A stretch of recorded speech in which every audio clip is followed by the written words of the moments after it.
नमस्कार दोस्तों, स्वागत है आपका अपने YouTube channel Nain school of knowledge पर।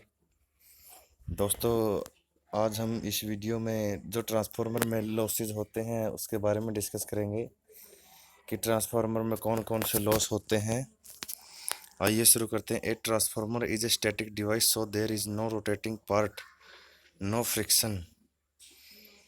मतलब कि जो ट्रांसफार्मर है वो एक स्टैटिक डिवाइस है, स्थिर डिवाइस है। इसमें कोई रोटेटिंग पार्ट नहीं होता है, इसलिए इसमें कोई घर्षण भी नहीं होता है। ठीक है, इसमें इसलिए फ्रिक्शन लॉस नहीं होता है। कहने का मतलब यही है। There are two types of losses in the transformer. यहाँ पर ट्रांसफार्मर में दो प्रकार के लॉसेज हैं। पहला है कांस्टेंट यानी कोर यानी आयरन लॉसेज। दूसरा है वेरिएबल यानी कॉपर लॉसेज। कोर या आयरन लॉसेज क्या होते हैं? It depends upon voltage. जो कोर या आयरन लॉस होते हैं ये किस पर डिपेंड करते हैं? वोल्टेज पर डिपेंड करते हैं। द लॉसेज विच ओकर in the core of the transformer. जो लॉसेज है वो जो ट्रांसफार्मर की कोर में ओकर होते हैं ना, आर नोन एज कोर या आयरन लॉसेज। ये कोर या आयरन लॉसेज कहलाते हैं।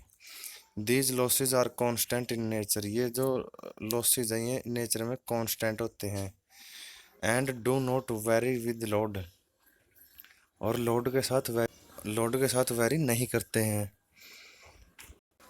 They are further of two types.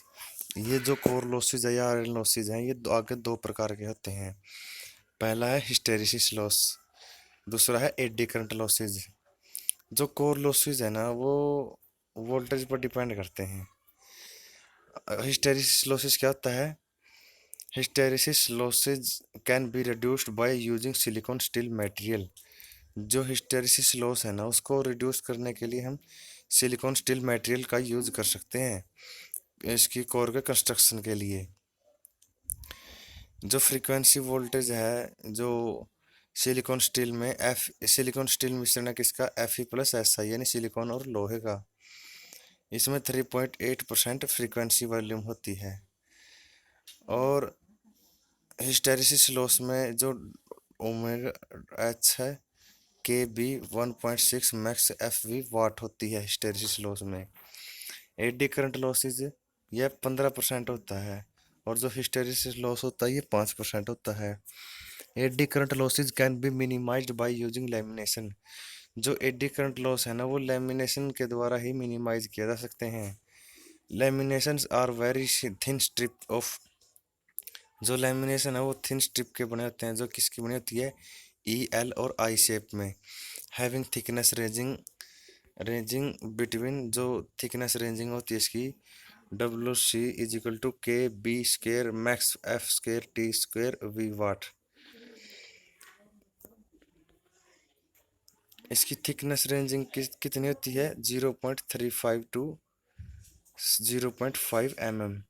Copper losses second part है जो इसमें ट्रांसफार्मर में लॉस का। ये कितने परसेंट होता है? 70% होता है ये। Copper losses occur in both the primary and secondary winding due to their ohmic resistance. जो कॉपर लॉस है ना वो ओमिक रेसिस्टेंस के कारण ट्रांसफार्मर की दोनों वाइंडिंग में यानी प्राइमरी वाइंडिंग में भी और सेकेंडरी वाइंडिंग में भी होता है। If I1 I2 are the primary and secondary current. यदि I1 है प्राइमरी करंट, I2 है secondary current and R1 is primary resistance and R2 is secondary resistance, then the total copper loss क्या होगा? I1² R1 plus में I2² R2 watt. These losses in a transformer. ये loss है जो transformer में depend upon the current. ये current पर depend करते हैं। These are variable losses. ये वेरिएबल लॉस होते हैं। तो ये थे ट्रांसफार्मर में लॉसेज कितने टाइप के होते हैं। जो आयरन लॉस और कॉपर लॉस टाइप होते हैं, दो प्रकार के होते हैं।